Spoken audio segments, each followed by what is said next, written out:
This is one of those stories that's just bigger than music. It's a story about how four musicians from Sweden literally conquered the entire world.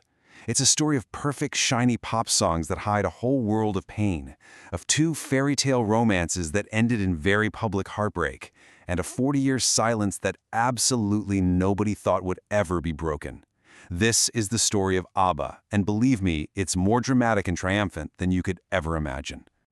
Yeah, because this isn't just about the music. It's a story of insane pressure that nearly destroyed them. Two devastating divorces that really should have been the end of the band. And then a mysterious 40-year disappearance, only for them to come back and completely break the internet. We're going to follow their whole saga in 6 chapters, from four strangers who just had a dream, to the heartbreak that silenced the music, and finally, their unbelievable return.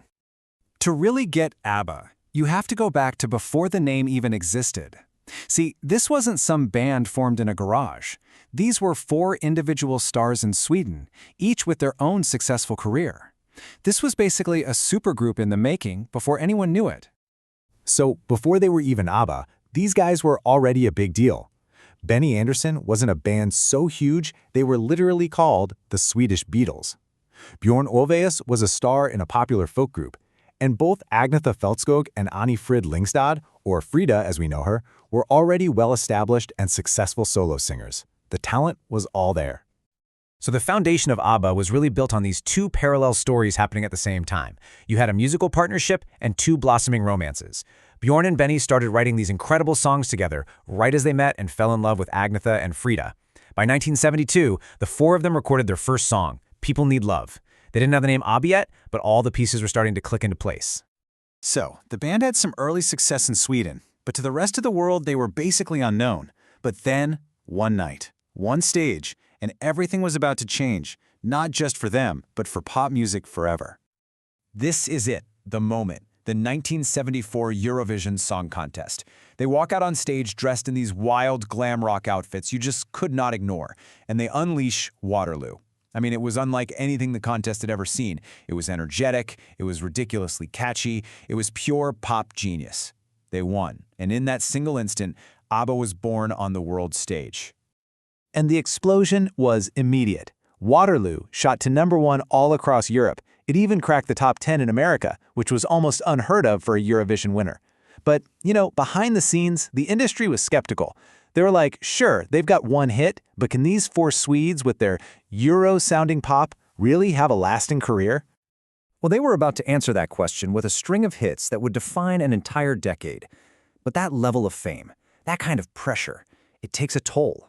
And nobody could have predicted the personal cost. All right, let's jump into the golden years, from about 75 to 79. This was the era of peak ABBA-mania, where the band just became this global phenomenon, and it really seemed like they could do no wrong.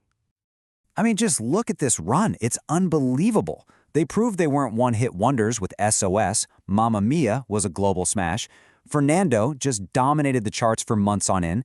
And then came Dancing Queen, their only #1 hit in the United States, and a song that has become one of the most perfect, universally loved pop songs ever written. They weren't just a band anymore, they were a hit-making machine. And this quote, man, it just perfectly captures that magic they felt. This is Bjorn describing the moment they finished mixing Dancing Queen. He was so proud, so overcome with excitement, that he literally just drove around Stockholm in the middle of the night, desperate to find anyone to play it for. But here's the thing. Behind those smiles, a totally different story was unfolding. To the world, they were 4 happy people, 2 loving couples, making this joyful music. The reality? Grueling tours, the constant pressure to churn out the next massive hit, and the slow, painful unraveling of the 2 marriages right at the heart of the band. So while the fans were celebrating, the band was quietly falling apart. And this is where everything changed. The private heartbreak just couldn't be contained anymore. It started to bleed into their work, and what came out were some of the most emotionally raw and devastatingly beautiful breakup songs in the history of pop music. The whole thing just unraveled so fast and so painfully. In 1979, Agnetha and Bjorn divorced. Just 1 year later, they released The Winner Takes It All, a song so brutally honest about their split that Agnetha apparently found it heartbreaking just to record. Then, in 1981, Freya and Benny divorced. The entire foundation of the group, the two couples, was just gone. I mean, listen to this. This is Bjorn describing how his real-life pain directly inspired another classic breakup anthem. He was just translating exactly what he was feeling into lyrics. Their art was now a direct reflection of their suffering, and it was being performed for the whole world by the very people living through it. Their final studio album, The Visitors, it just felt completely different. The music was darker, way more introspective, and that album cover, it says everything you need to know. No more smiles, no more joy, just four individuals in this grand, empty room, bathed in shadow, each one looking away from the others. It was the perfect visual for a band that had emotionally drifted miles apart. And then, they just vanished. So for the next 4 decades, the world's most popular band was just gone. No new music, no tours, no interviews. The members all went their separate ways, and for 40 years the question always remained, what happened to ABBA? 40 years. I mean, just let that sink in for a second. An entire generation was born and grew up knowing ABBA only as this band from the past. The world moved on. They were reportedly offered $1 billion for a reunion tour, and they turned it down flat. For all intents and purposes, ABBA was over. But here's the craziest part. During their absence, their legacy didn't just endure, it actually grew. Mamma Mia became this global phenomenon. A whole new generation discovered them through the movies. Artists you'd never expect, from Kurt Cobain to U2, were citing them as a huge influence. And the ABBA Gold compilation became one of the best-selling albums of all time. Their music was more popular than ever. And then, in 2021, the impossible happened. This is the chapter nobody, and I mean nobody, ever thought would be written. The shocking, triumphant, and technologically groundbreaking return of ABBA. After 40 years of total silence, they announced a new album, Voyage, and a revolutionary new concert experience.